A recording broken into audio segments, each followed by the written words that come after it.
Nefrología pediátrica.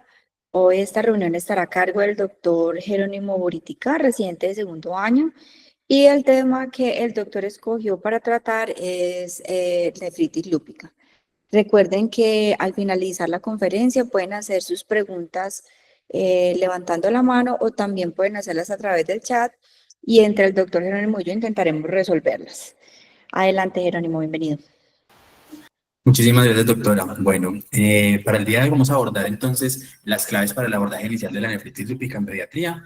Muchísimas gracias a la doctora Carolina por la asesoría. Nosotros somos del grupo de la clínica Sommer de pediatría en Remington y vamos entonces a dar inicio a este tema. Para el contenido de la charla vamos a hablar acerca de la epidemiología, la definición, vamos a hacer el abordaje de un caso clínico, vamos a tocar la fisiopatología, el algoritmo del tratamiento, unos criterios de remisión y unos mensajes para llevar a casa.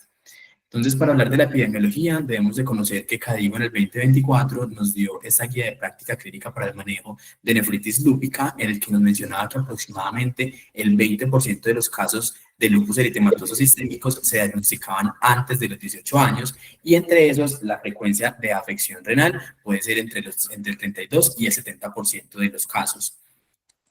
Y para hablar de definición, entonces se debe conocer que el lupus es una enfermedad autoinmune multisistémica de forma episódica que va a ser caracterizada por una extensa inflamación de ese tejido conectivo y de los vasos sanguíneos con la presencia de autoanticuerpos. Y esto va a ser el resultado de unos factores ambientales, hormonales y genéticos que pueden tener diferentes tipos de manifestaciones, tanto en la piel, articulaciones, en el sistema hematológico y a nivel renal.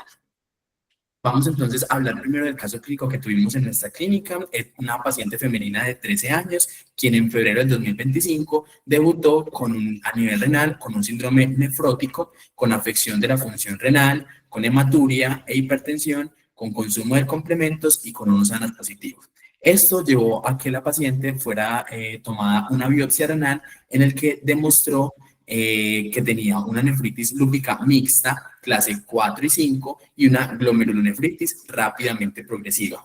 Fue llevada y tratada en su institución, pues, en otro lugar, en el que fue dada por micofenolato unos pocos días hasta que fue llevada a la biopsia, y posterior se dio tratamiento con ciclofosfamida por 4 dosis con aplicación mensual y con belimumab 2 dosis con aplicación mensual.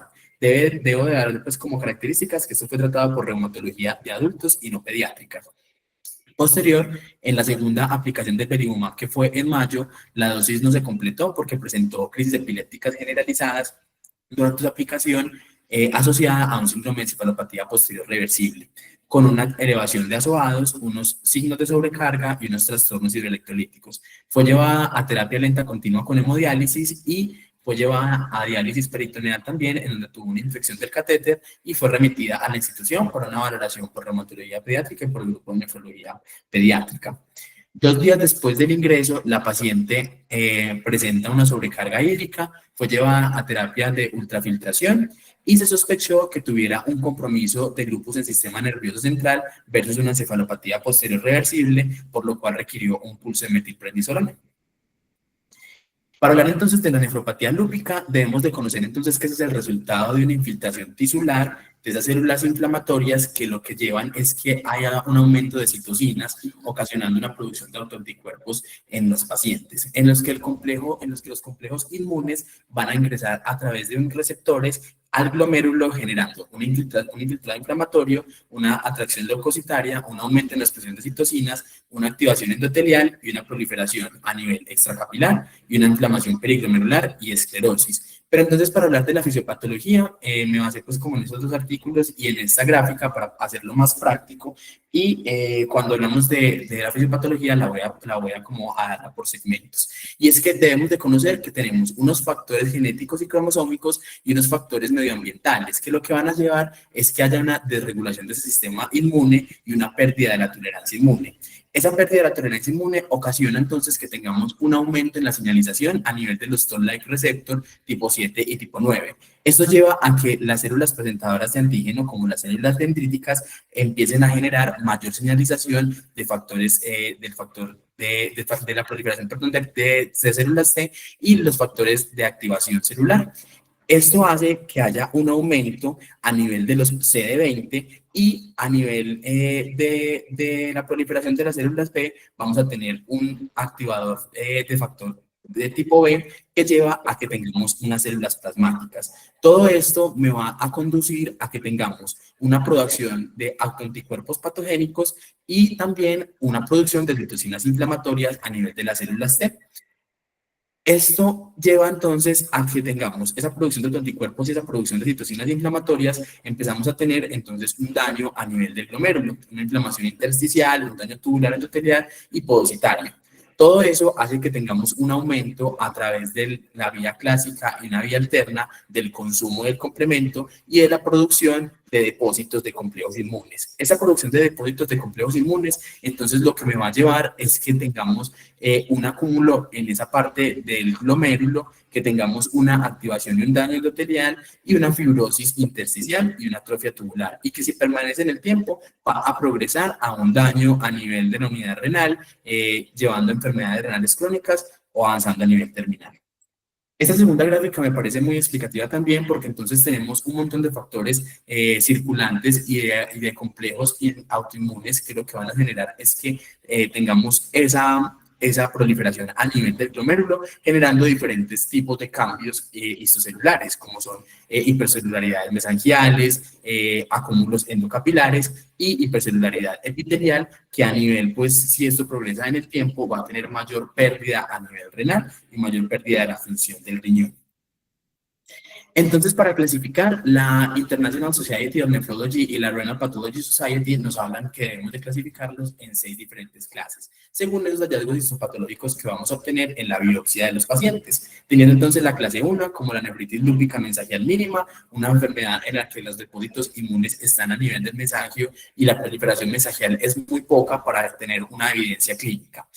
En la clase 2 tenemos ya una nefritis lúpica proliferativa, en la que ya hay proliferación del mesangio, que hay depósitos inmunes mesangiales y suele asociarse clínicamente con proteinuria leve y hematuria microscópica.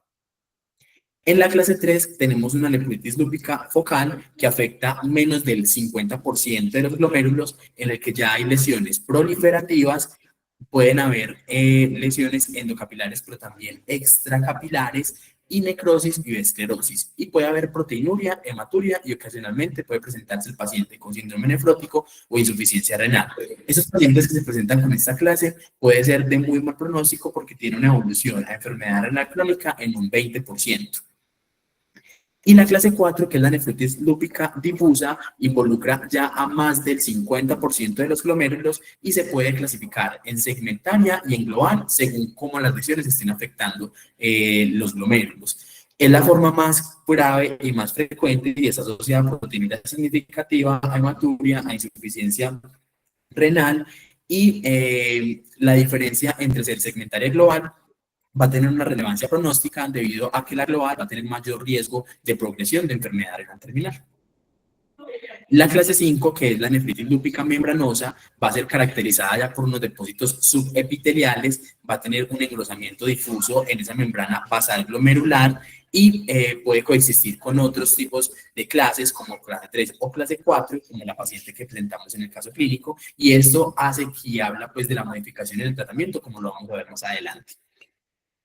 Y la clase 6 son pacientes que se presentan con nefritis lúpica esclerosante avanzada, que ya más del 90% de los glomérulos van a estar comprometidos y esos pacientes pueden tener proteinuria e hiperosmia, pero no es de forma usual y tienen una incidencia global del 5%. Entonces, hay una presentación en esos pacientes que se pueden presentar con presentación de semilunas, en el que debe incluir al menos 10% de la circunferencia de la cápsula de Bowman para poder hablar de proteinuria y, perdón, de la presencia de semilunas. En esa presencia de semilunas nosotros podemos tener 3 diferentes clases. Pueden ser semilunas celulares, fibrocelulares y fibrosas. ¿A qué se hace referencia entonces la semiluna? Entonces es la salida de esas células que deberían estar pues a nivel inflamatorios intracapilares, ya empiezan a salir y empiezan a ocupar ese espacio en la cápsula de Bowman. Entonces, entre más rápido nos demos cuenta del tratamiento, va a hablar mucho del pronóstico y va a hablar mucho acerca de qué tanto yo debo de acelerar o de qué tanta inmunosupresión debo yo administrar a los pacientes, debido a que estas 3 van a tener unas características histológicas y una importancia clínica, dado a que a nivel de celular es una fase aguda y activa de ese daño glomerular y que tiene una alta reversibilidad si tenemos un tratamiento inmunosupresor agresivo. Cuando ya tenemos fibrocelulares, estamos como en un medio, en una mezcla de células inflamatorias y que ya se empezaron a tener depósitos en esa matriz extracelular, que se empezó a tener una parte de fibrosis. Ahí hay una transición entre el daño agudo y el daño crónico y va a requerir un tratamiento y una recuperación que puede que no sea completa. Y ya cuando tenemos fibrosis es de muy mal pronóstico porque ya entonces ya hay un daño crónico irreversible que no va a responder tan bien al tratamiento inmunosupresor, indica que ya hay un daño establecido. ¿Qué manifestaciones clínicas podemos detener entonces en este paciente?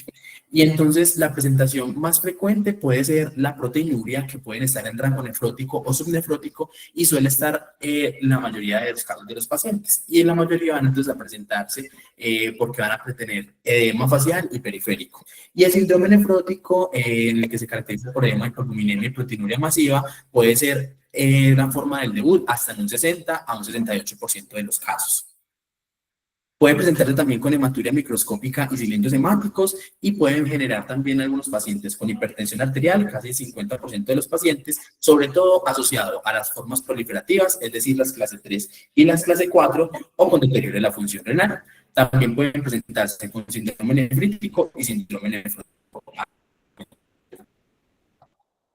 Esta es una base, es un en el que ellos querían mostrar una base de datos que ellos tienen en India. Esta base de datos pues viene recolectándose en varios centros de India en el que tienen una N poblacional de 154 para hablar de esas manifestaciones clínicas con las que se presentaban los pacientes. Entonces, esas son las manifestaciones renales, presentándose entonces, como les había contado, de primero el edema, presentado casi el 75% de los pacientes, pero también pueden presentarse con hipertensión, con proteinuria y con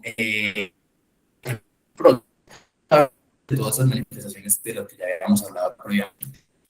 Importante en estas manifestaciones y es que la mayoría en esta base de datos presentó manifestaciones mucocutáneas, musculoesqueléticas y hematológicas y a nivel renal, pues en estos no tenían como tanta manifestación. Sin embargo, nos llamó la atención a nivel de los parámetros serológicos en estos pacientes, que aunque la mayoría, casi que el 94% de los pacientes, 145 en total, presentaron positividad, o sea, en las ANAS, la mayoría no presentaron consumo de ambos complementos de tipo C3 y C4, y lo más marcado fue el bajo nivel de C3. A nivel de la clasificación, según las manifestaciones clínicas por las biopsias, entonces la clase en la biopsia 4 fue la más frecuente y las manifestaciones clínicas presentadas en la clase 2 son las manifestaciones clínicas que presentaron principalmente proteinuria y sedimento activo urinario, en el que todas las clases tenían como esa manifestación clínica principalmente. Debemos de conocer entonces, en contexto del lupus eritematoso sistémico, cuáles son esas indicaciones de biopsia renal. Y es cuando tenemos una sospecha clínica de ese compromiso renal, sobre todo cuando tenemos presencia de proteinuria, sedimento activo o deterioro de la función renal que no sea explicado por otras causas. Y antes de realizar una biopsia, yo debo evaluar el tamaño e integralidad a nivel renal, evaluar la presencia de infección de tracto urinario, evaluar trastornos de la coagulación y que las cifras de presión arterial en los pacientes estén en metas.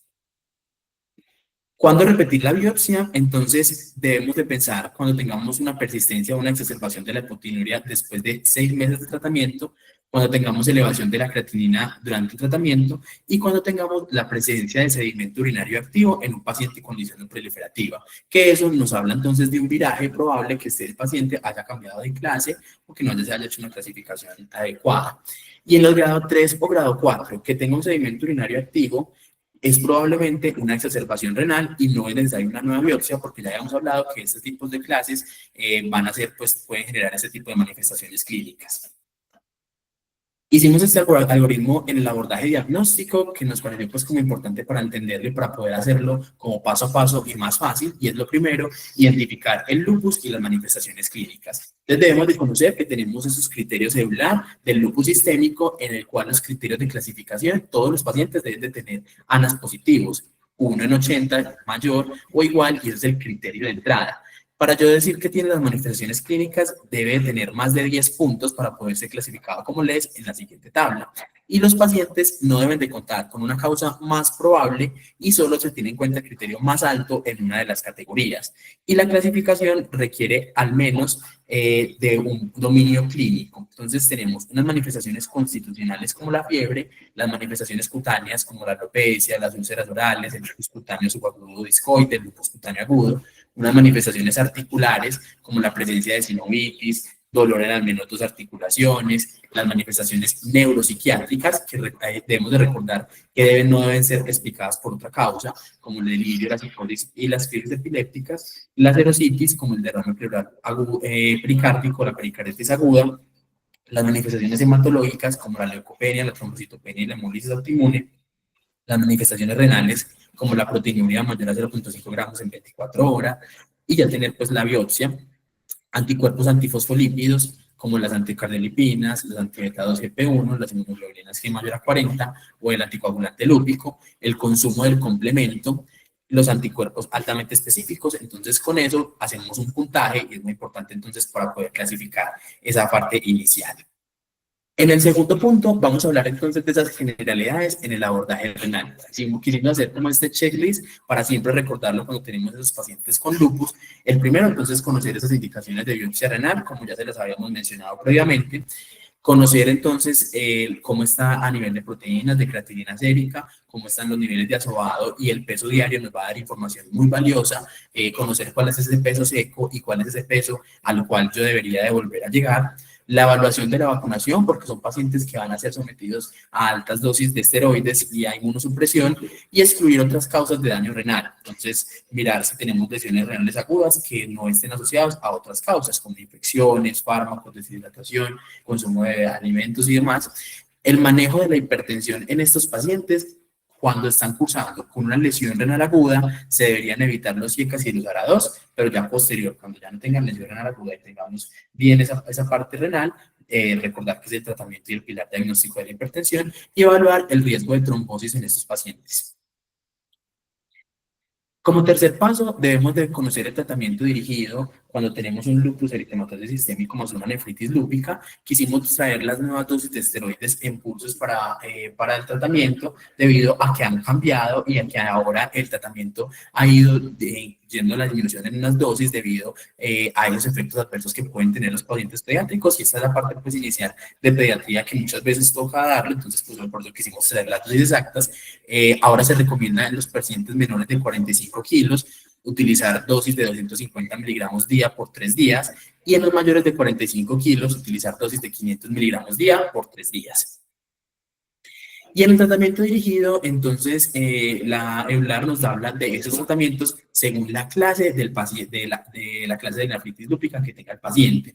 Entonces, tenemos la clase 3 y 4, incluso cuando se presenta más 5, el tratamiento ya de continuidad es la hidroxicloroquina, seguido entonces de un inhibidor del sistema de renin-angiotensina aldosterona, seguido del el glucosteroides, ya sabemos entonces las dosis de pulso, más menor a 0.5 miligramos kilo día, máximo 40 miligramos de esteroide, con análogos de micofenolato y otros tratamientos según las condiciones clínicas de los pacientes. Entonces, si tenemos factores de riesgo extrarenales o una tasa de filtración glomerular menor a 45, se recomienda la dosis de belimumab.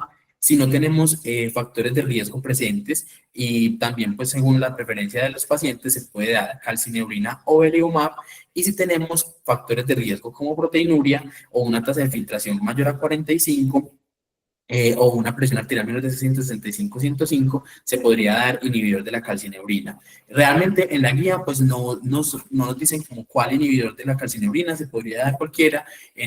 Aquí pues a nivel institucional se utilizó el tacrolimus. Recordar que el tacrolimus tiene dos presentaciones, el XL y el normal. El XL es una presentación que permite pues como tener una dosis diaria porque es de liberación prolongada y requiere niveles plasmáticos a las 72 horas para poder saber pues en qué rangos está y que esté en rangos terapéuticos. Posterior, entonces eso es muy importante, y es que la respuesta parcial renal se evalúa entre 6 a 12 meses, inicialmente 6 a 12 meses, Y ahí ya empezamos a mirar si el paciente requiere un cambio o no en su terapia. Entonces, si tiene si requiere un cambio, entonces se debería, si la respuesta renal es adecuada, no requiere cambios, entonces se podría continuar por la misma terapia entre 3 a 5 años. Y se debería evaluar la respuesta renal cada 12 meses. Si el paciente pues, no tiene adherencia, no le fue bien en el tratamiento o demás, se debería cambiar, incluyendo pues, a otros agentes como los anti-CD20. Y ahí entonces tenemos otro segundo curso de la enfermedad, seguido evaluándose también cada 6 a 12 meses, en el que vuelve otra vez a evaluarse la función renal y cómo tiene esa respuesta parcial renal, y se debe individualizar la terapia. Si no tiene una buena respuesta, se debería considerar repetir la biopsia renal para mirar y considerar otros diagnósticos, otra clasificación o viraje en esos pacientes, y ya hacer una modificación en el tratamiento. ¿Qué hacemos entonces con los pacientes que son clase 5 pura? Evaluamos la proteinuria. Entonces, si tiene una proteinuria mayor a 1 gramo, si no lo tienen, se hace tratamiento con hidroxicloroquina más inhibidor, más un IECA, el esteroide y los análogos del micofenolato. Y si tiene si tiene la proteinuria mayor a 1 gramo, se da hidroxicloroquina más un IECA, el esteroide, el micofenolato y el inhibidor de la calcineurina. Esos son AND. Aquí es AND o OR, o sea, puede ser uno de los dos. Y se evalúa también la respuesta entre 6 a 12 meses, en el que se va a evaluar esa respuesta renal parcial para mirar si tiene una buena respuesta, se continúa la terapia por 3 a 5 años, y si no, entonces se puede evaluar el cambio en la terapia anti-CD20, evaluando entonces otra vez la respuesta entre 6 a 12 meses. Si no tiene una buena respuesta, se debería considerar otra vez mirar la parte de biopsia renal, pero sí, entonces se debe hacer seguimiento entre 3 a 5 años de tratamiento y con seguimiento anual. Para nuestro caso clínico, entonces debemos de recordar en esa parte del tratamiento que era una nefritis lúpica mixta clase 4 y 5, y esa nefritis lúpica tenía una glomerulonefritis rápidamente progresiva, es decir, que tenía presencia de semilunas. Ya había recibido tratamiento con ciclofosfamida por 4 dosis y con belimumab por 2 dosis con aplicación mensual. Entonces, si vemos, es un paciente que no tiene los factores de riesgo pues, presentes y que ya había recibido el tratamiento con belimumab. Entonces, de forma adicional, se le colocó un inhibidor de calcineurina. Ya pues vamos a mirar entonces el por qué. ¿Qué factores de mal pronóstico tenemos en los pacientes que pueden cursar entonces con nefritis lúpica? Presentación de género masculino, tener una raza afroamericana o hispana, tener esclerosis o necrosis en la biopsia, tener un índice de cronicidad, que ya vamos a hablar más de eso, mayor a 3, o fibrosis intersticial, tener hipertensión arterial sistémica, persistencia de uroanálisis con sedimento activo, proteinurias en rango nefrótico, hipoalbuminemia y el C3 persistentemente bajo. Y hay unos criterios que van a ser unos criterios de remisión completa y unos criterios de remisión parcial. Y como van a ver, esos criterios de remisión tuvieron un cambio, y es que tenemos una proteinuria menor a 12.5 miligramos metro cuadrado hora, o cuando tenemos una relación procrea menor a 0.5 miligramos. Recordar entonces, si vemos estos valores, no son valores de normalidad, son un poco permisivos incluso para cuando hablamos de remisión completa. Cuando tenemos una función renal normal o estable, sin deterioro respecto al valor basal, o cuando ya tenemos una resolución de hematuria de cilindros urinarios si estaban presentes al inicio, y un control adecuado de esa presión arterial y una resolución del edema. Esos son los criterios de revisión completa. Pero también hay unos criterios serológicos que no son obligatorios, pero que sí nos hablan de tener un mejor pronóstico en los pacientes cuando ya tenemos una mejoría o una normalización de los complementos o del anti-DNA, porque así las remisiones completas pueden persistir, pero eso nos habla de un mejor pronóstico. Y también nos hablan de unos criterios de una remisión parcial, y es tener una reducción al menos de una proteinuria del 50%, sin alcanzar todavía la remisión completa, una función renal estable o mejor, pero no normalizada, y una mejoría de los otros parámetros clínicos y de laboratorio, pero que todavía no estén normalizados. ¿Cómo se hace la evaluación de la actividad sistémica lúpica? Y eso también lo debemos de tener en cuenta porque somos los encargados como de ese seguimiento en los pacientes y es como definimos y entonces nos aparece pues, quisimos traer en español, que es la evaluación de actividad sistémica lúpica, que es el SLATE, que nos hablan de unos puntajes según la presentación clínica de los pacientes y ahí con esos puntajes que uno debería evaluar uno a uno para mirar esos pacientes con lupus cómo van, podemos hablar, cuando tenemos inactividad entre 0 a 2 puntos, cuando tenemos una actividad leve entre 2 a 4 puntos, moderada entre 4 a 8 puntos y grave mayor e igual o mayor a 8 puntos. Y estas actividades sistémicas, miramos pues entonces que tienen unos parámetros clínicos muy definidos y unos puntos pues como para tenerlos siempre a la mano.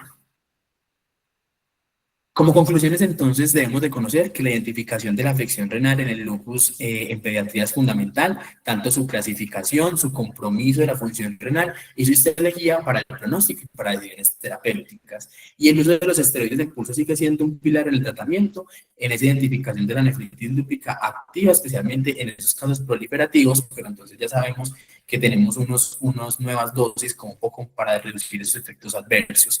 Adicional, hay unas estrategias actuales que promueven ese enfoque individualizado según la clase, según la reducción progresiva de los esteroides y evaluar ese tiempo de evaluación para ayudar a determinar si tenemos una buena respuesta o no al tratamiento y el seguimiento regular, tanto clínico, de laboratorios, para evaluar la respuesta al tratamiento que se le está dando y ajustar el tratamiento y prevenir el daño renal crónico. Muchísimas gracias. Si tienen alguna pregunta o alguna duda, me cuentan. Bueno, si estamos atentos a los comentarios o a las dudas, yo quería agradecerte, Jerónimo, por haber escogido este tema, porque para nosotros como médicos es supremamente importante estar actualizados y el tema de la nefritis lúpica tuvo un cambio muy importante este año con la publicación de las guías del Colegio Americano de Reumatología. Entonces, cuando hablamos de lupus, hay 3 documentos grandes que uno podría revisar para decir cómo va a tratar a su paciente. Tenemos el documento anterior, que es el de la EULAR, que es un documento europeo, que es válido en el sentido que nos sigue dando los criterios para hacer diagnósticos y eso no ha cambiado. Tenemos la guía CADIGO, que tuvo también una actualización en el 2024, que es una guía hecha por nefrólogos, no por reumatólogos. Y finalmente tenemos la del Colegio Americano de Reumatología, que fue la que salió, la más reciente y la que cambió mucho el paradigma con relación al tratamiento. ¿Por qué creo yo que es importante hablar de nefritis lúpica? Porque cuando un paciente tiene lupus y desarrolla nefritis lúpica, eso es lo que va a marcar el pronóstico y va a aumentar la mortalidad. Si usted compara pacientes que tienen lupus sin compromiso renal versus aquellos que tienen compromiso renal, la mortalidad aumenta hasta 13 veces. Entonces, realmente esto es lo que le va a cambiar la vida a los pacientes. Desafortunadamente, cuando uno compara a los niños con los adultos, los niños tienen más frecuencia de nefritis lúpica que los adultos. Entonces, ya de entrada, el pronóstico de un paciente pediátrico es peor. Y cada vez que hace una recaída, eso implica no solo que el paciente se va dermatizado, que esté hospitalizado, para nosotros una recaída es pérdida de nefronas de forma irreversible. Es decir, cada recaída le cambia drásticamente el pronóstico a los pacientes. Adicionalmente, quisiera decir que hay unos estudios que de pronto no incluiste ahí, que no debemos olvidar, y es que nos pueden ayudar también, no solo a hacer una evaluación más integral, sino también a soportar el diagnóstico. Entonces, digamos, los criterios de Lowland mencionan la importancia de los ANAS, pero no olvidemos también que tenemos los ENAS, ¿cierto? Los ENAS nos ayudan también a soportar el diagnóstico, pero finalmente los ANAS no son específicos solo de lupus. Entonces, cuando tenemos ANAS positivos, siempre deberíamos adicionalmente también pedir los ENAS y no olvidar hacerle tamizaje a estos pacientes para síndrome antifosfolípido, porque es nuestra tarea identificar, y tú lo mencionaste, el riesgo de eventos trombóticos. Necesitamos saber si los pacientes que estamos hospitalizando necesitan anticoagulación. Entonces, recuerden siempre pedir la beta-2-glicoproteína, los anticardiolipinas y el anticoagulante lúpico, esos 3, para poder definir si a ese paciente tenemos que ponerle enoxaparina o algún otro tipo de medicamento para evitar complicaciones cuando están hospitalizados. La nefritis como tal, las 6 clases que tú mencionaste, no es la única forma en la cual se puede ver comprometida el riñón en un lupus. Y la invitación es a mantener la mente abierta, chicos, porque hay otras cosas que pueden afectar el riñón en el contexto del lupus, otras presentaciones diferentes. Entonces, por ejemplo, la microangiopatía trombótica, eso no está dentro de lo que tú mencionaste y es lo que siempre estamos acostumbrados a escuchar, pero existe MAT asociada al lupus, en forma de SHUA, en forma de púrpura trombocitopénica, en forma de SAF. El SAF puede generarme un cuadro de micropatía trombótica y es un tipo de afectación renal. Los pacientes también pueden tener nefritis tubulointersticial por medicamentos. Los medicamentos del lupus pueden generar nefritis tubulointersticial, entonces puede afectar la función renal.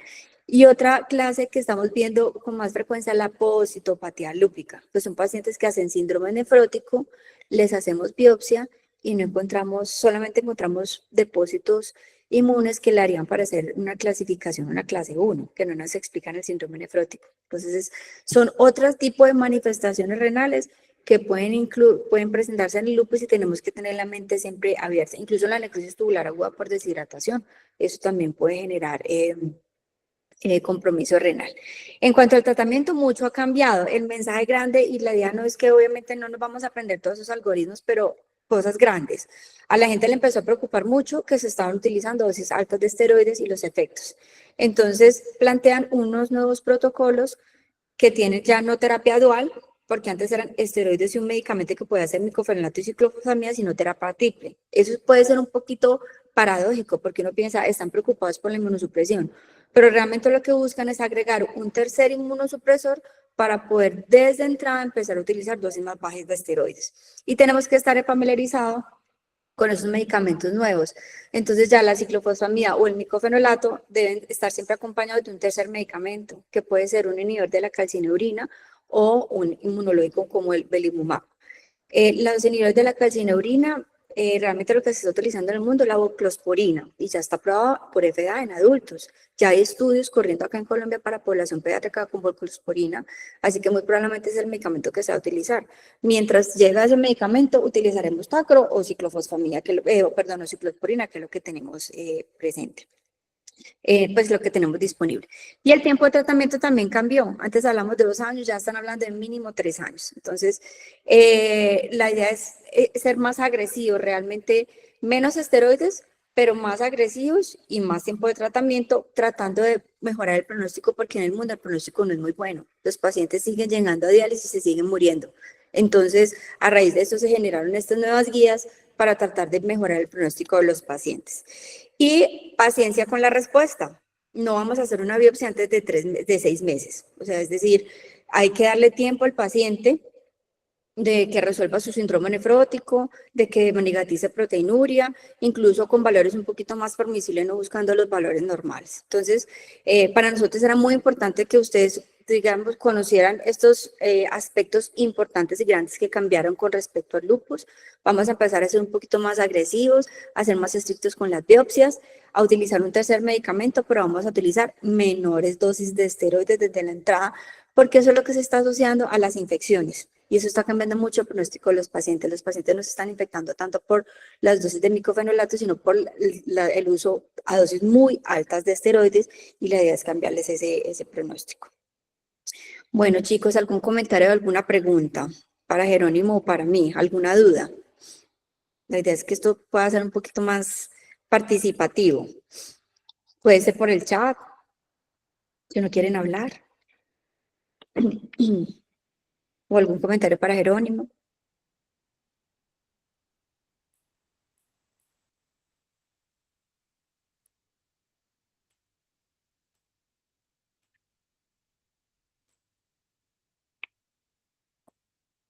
Bueno, Jero, creo que no hay ni comentarios ni preguntas. Entonces les agradecemos mucho su participación. Y si tienen alguna duda, pues también quedamos por ahí atentos. Muchas gracias. Muchas gracias, Doc. Gracias. Pero felicitaciones, muchas gracias. Gracias.